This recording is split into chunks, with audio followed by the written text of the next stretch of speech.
करना चाहेंगे कि जिस तरह से यूपी के बागपत में एक खाप पंचायत फैसला सुनाती है, कहा जाता है कि महिलाओं को सुरक्षित रखने के लिए ये गाइडलाइंस है।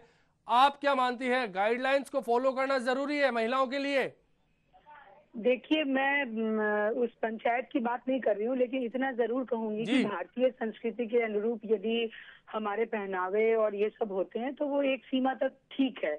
लेकिन बहुत सारे गाइडलाइन जब तय होते हैं जो सर के ऊपर जाए तो वो उचित नहीं है। लेकिन फिर भी महिलाओं के लिए छोटे वस्त्र और इन सब का यदि विरोध होता है तो मैं तो उसकी समर्थक हूँ कि महिलाओं को एक मर्यादा में सुमन रहना शर्मा जी, चाहिए। जिस तरह से खाप पंचायत ने फैसला दिया कि सार्वजनिक तौर पर महिलाएं मोबाइल पर बात ना करें, 40 साल से कम उम्र की महिलाएं शाम को घर से बाहर ना निकले, साथ ही प्रेम विवाह ना करें, और भी इस तरह के कई फरमान थे। पर्दा प्रथा को फिर से लागू करने की बात की गई। क्या इस तरह के फरमान सही है? और कोई भी सभ्य समाज की महिला इस चीज को स्वीकार नहीं करेगी। लेकिन इतना जरूर कहना चाहूंगी कि उस बागपत पंचायत ने जो गाइडलाइन तय किए हैं वो आज के परिवेश में सही नहीं है। लेकिन फिर भी हम भारतीय संस्कृति के अनुरूप जो हमारी कुछ मर्यादाएं हैं जो टूट रही हैं वो नहीं टूटनी चाहिए। इसीलिए देश भर की लड़कियों के साथ जो बलात्कार और ये सब घटनाएं हम सबके सामने आ रही है, जो भारतीय संस्कृति को और हम महिलाओं को भी शर्मसार करती है, सुमन जी, उसमें क्या भी कहीं ना बदलाव की जरूरत है। सुमन जी, क्या आप क्या समझती हैं कि जो ये वेस्टर्न जो आउटफिट हैं, जो वेस्टर्न पहनावे हैं, वो बड़े कारण हैं महिलाओं पे अत्याचार के?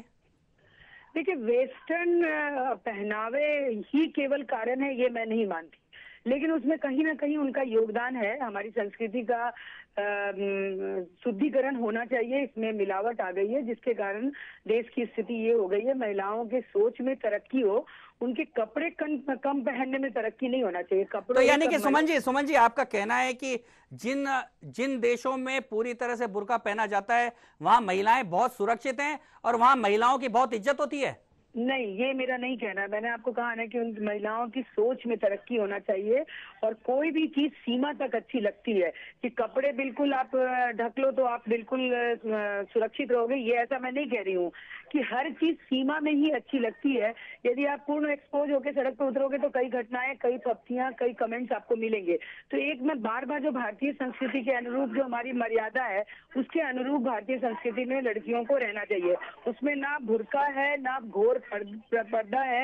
एक सीमा से हर चीज होनी चाहिए। आपको पार्टी में जाना है तो पार्टी की तरह कपड़े पहन के जाइए, सड़क पे जा रही है तो सड़क में जो हमारे कपड़े पहनने चाहिए वो पहन के जाने चाहिए। ऐसा नहीं कि सुमन जी आप बार बार कह रही हैं कि भारतीय संस्कृति के अनुरूप होना चाहिए। ऐसा क्यों होना चाहिए? क्या बहुत जरूरी है या लड़कियों को सुरक्षित रहने के लिए जरूरी है?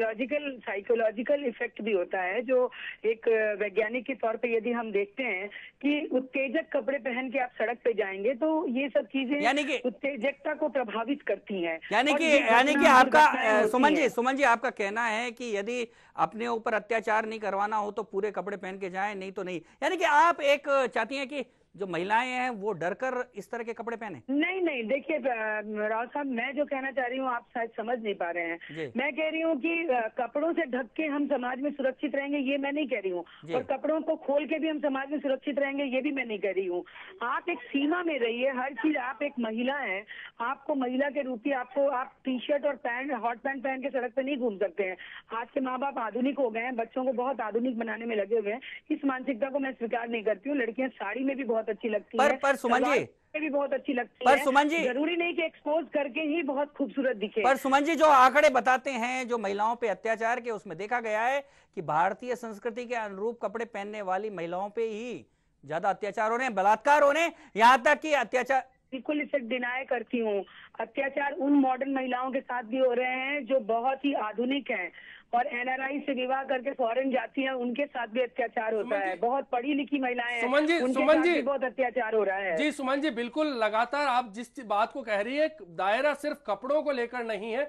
अगर कोई महिला अपने प्रेमी के साथ भी बाहर निकलती है तो उसके साथ भी अत्याचार होते हैं। एक बिलासपुर की मिसाल हमारे सामने थी, जिस तरह से एक महिला अपने प्रेमी के साथ निकलती है, कुछ लोग, कुछ मंचले उनको घेर लेते हैं, उनको नग्न करने की कोशिश की जाती है, सरेआम उनको पीटा जाता है, उनका एमएमएस बनाया जाता है।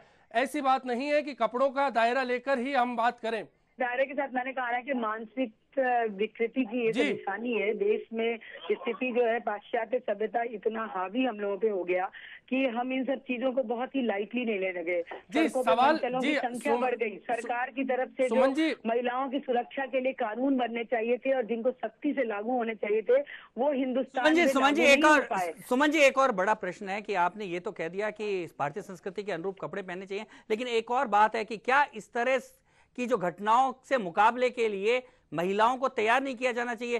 क्या आपकी पार्टी की और आपकी विचारधारा की ये एक प्रेरणास्पद एक बात नहीं होनी चाहिए कि आप ऐसी महिलाओं को इस तरह के अत्याचार के खिलाफ तैयार करें? आपको मैं बताना चाहूंगी प्रताप राव जी कि हमारे यहाँ अगर हमारी पार्टी से जो हमारी एक वैचारिक हमारा एक संगठन है, जिसमें राष्ट्रीय सेविका समिति करके एक संगठन महिलाओं का हम लोग चलाते हैं। उस संगठन में हम महिलाओं को शारीरिक क्षमता को मजबूत करने की भी प्रदान करते हैं।